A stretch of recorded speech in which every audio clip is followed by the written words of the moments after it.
Well, welcome viewers. Before we begin, I want to acknowledge the traditional custodians of the land on which this series is recorded, here on the central coast of New South Wales. I pay my respects to elders past and present, and to Aboriginal people who continue to carry culture, knowledge and connection to country forward. As someone who later in life came to recognise and honour my Aboriginal heritage on my father's side, this acknowledgement is more than a formality. It is a recognition that identity, story and inheritance matter. This series is about the patterns we inherit before we have the power to choose them. Aboriginal culture has long understood that people are shaped by the systems around them: family, community, land and story. With respect to the custodians of this land, we begin this work with humility and truth. Now let's talk about something most people never examine: the emotional system they were born into. Episode 2, Chapter 2 of the book, the YouTube series here, titled Tone, the Emotional Weather That Trains a Child. Tone is one of the first languages a child learns, because tone tells you whether love is safe. Today we're going to identify the tone you absorbed and the tone you leak under pressure. Then we'll practice one repair sentence that interrupts the old training. So, your body, teaching plus commentary plus reflection plus challenge plus proverb. That's how we're going to do this. The hook, a one-line anchor. Hook, one-line anchor. Tone teaches what love feels like. Love isn't only what people do, it's how they sound when they're stressed, disappointed or tired. When someone loves you, does it feel safe, or does it feel like you need to earn it? Let me challenge you. Label your tone once per day this week with one word: calm, sharp, tense, cold, warm. This is your challenge.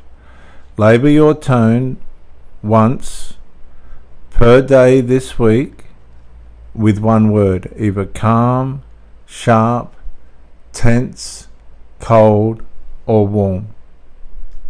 And here's a proverb: a soft answer turns away wrath. And that's from the Old Testament. Teach point 1. Tone is the household's default. It's emotional language. Sharpness, warmth, anxiety, sarcasm, contempt, coldness, cold politeness. That tone becomes a child's definition of normal love. What was your household's default tone most days? Think for a minute. What was your household's default tone most days? Write one example of how that tone leaks out of you now. Are you reflecting that tone? And here's a proverb: words can wound deeper than a knife. Here's teaching point 2. Kids absorb tone like oxygen. Commentary: constant becomes normal. Normal becomes expectation. That's why some adults confuse sharpness with honesty. What tone did you absorb so deeply you didn't realize it was optional? Challenge: Choose one conversation this week where you deliberately speak in a calmer tone than your default. I want to say that again. This is your challenge. Choose one conversation this week where you deliberately speak in a calmer tone than your default. Here's a proverb. What you practice, you become. And that's powerful. What we practice, we become. Teaching point number 3. Under stress, adult tone leaks inherited training. Under stress, adult tone leaks inherited training.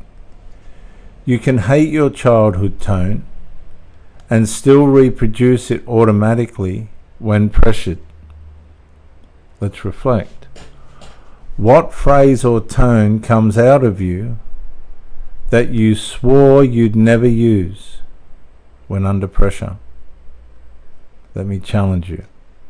Write the phrase down, then write a replacement sentence you'll use instead. Proverb. Habit is second nature. Habit is second nature. So here's the challenge for this episode. This is your action. This is an opportunity for the viewer to take action. When stressed, whose voice comes out of you? Name the person or the vibe. Don't just justify it. Just see it. Reflect. Who do you sound like under pressure, and who pays the price now? Challenge. Apologize for tone once this week without adding but.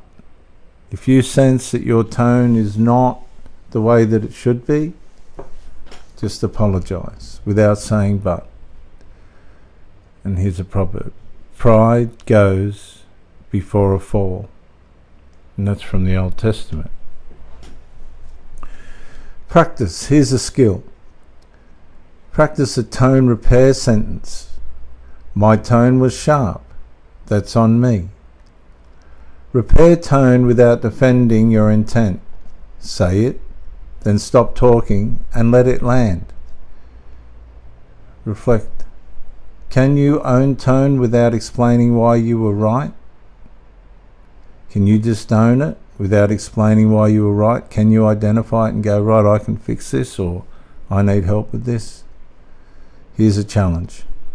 Use the sentence once this week, then pause for 10 seconds. Less said, soonest mended. Less said, soonest mended. And here's the closing bridge, viewers.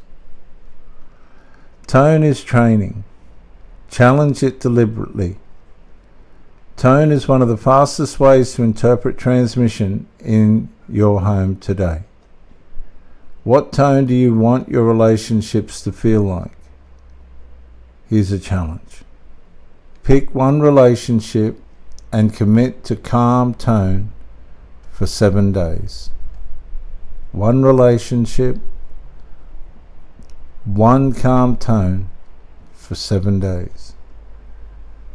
And here's a proverb. The tongue is small, but it can steer the ship. Here's the wise conclusion, viewers, as we close. People don't remember your intentions. They remember what it felt like to be with you. Tone is not a small thing. It carries safety or threat. If you want peace in your relationships, don't start with big speeches. Start with the sound of your voice. Change the tone. And you change what your nervous system teaches everyone around you. I'm Dr. J.W. Ayub. You can follow all this up where you can get the book, the study guide, the audio book in the description. If you haven't liked or subscribed, I invite you to. I'll see you on episode 3, based on chapter 3 of the book Breaking the Pattern, A Structured Path to Peace by myself. Chapter 3 is on tension, and I'll see you then. Thanks for joining me, and bye for now.